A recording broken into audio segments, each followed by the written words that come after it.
बोले शिव शंकर भगवान की जय।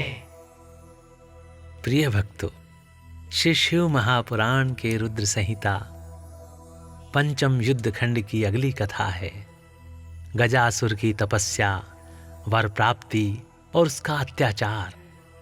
शिव द्वारा उसका वध, उसकी प्रार्थना से शिव का उसका चर्म धारण करना और कृत्तिवासा नाम से विख्यात होना तथा कृत्तिवासेश्वर लिंग की स्थापना करना। तो आइए भक्तों, आरंभ करते हैं इस कथा के साथ 57वां अध्याय। सनत कुमार जी कहते हैं, हे व्यास जी, अब परम प्रेम पूर्वक शशि मौली शिव के उस चरित्र को श्रवण करो जिसमें उन्होंने त्रिशूल द्वारा दानवराज गजासुर का वध किया था।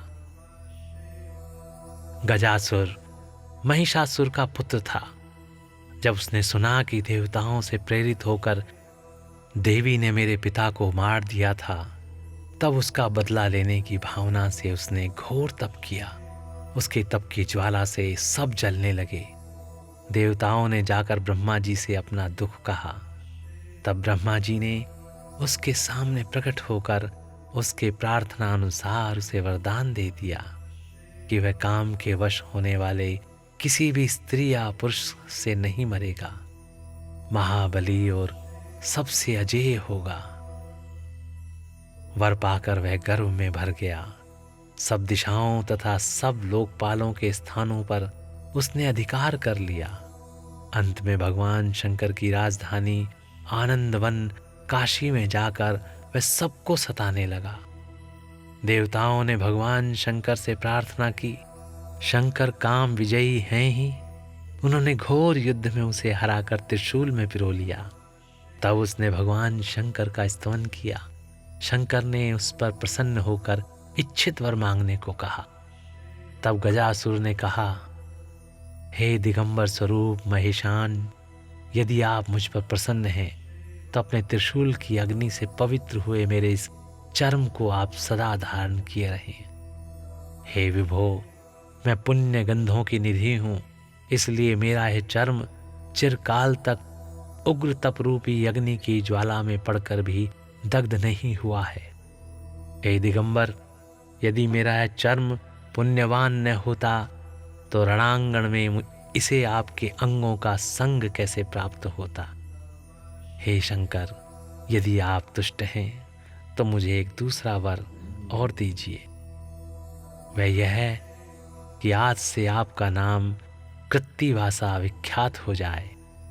सनत कुमार जी कहते हैं, हे मुने, गजासुर की बात सुनकर भक्तवत्सल शंकर ने परम प्रसन्नता पूर्वक महिषासुर नंदन गज से कहा, तथास्तु, अच्छा ऐसा ही होगा। तदंतर प्रसन्नात्मा भक्त प्रिय महेशान उस दानवराज गज से, जिसका मन भक्ति के कारण निर्मल हो गया था, पुनः बोले। ईश्वर ने कहा, दानवराज, तेरा यह पावन शरीर मेरे इस मुक्ति साधक क्षेत्र काशी में मेरे लिंग के रूप में स्थित हो जाए। इसका नाम कृत्तिवासेश्वर होगा। यह समस्त प्राणियों के लिए मुक्तिदाता, महान पातकों का विनाशक, संपूर्ण लिंगों में शिरोमणि और मोक्षप्रद होगा। यों कहकर देवेश्वर दिगंबर शिव ने गजासुर के उस विशाल चर्म को लेकर ओढ़ लिया। हे मुनीश्वर, उस दिन बहुत बड़ा उत्सव मनाया गया। काशी निवासी सारी जनता तथा प्रमथगण हर्षमग्न हो गए। विष्णु और ब्रह्मा आदि देवताओं का मन हर्ष से परिपूर्ण हो गया। वे हाथ जोड़कर महेश्वर को नमस्कार करके उनकी स्तुति करने लगे। बोलिए शिव शंकर भगवान की जय। प्रिय भक्तों, इस प्रकार यहाँ पर श्री शिव महापुराण की रुद्र संहिता पंचम युद्ध खंड की ये कथा और 57वां अध्याय यहीं पर समाप्त होते हैं।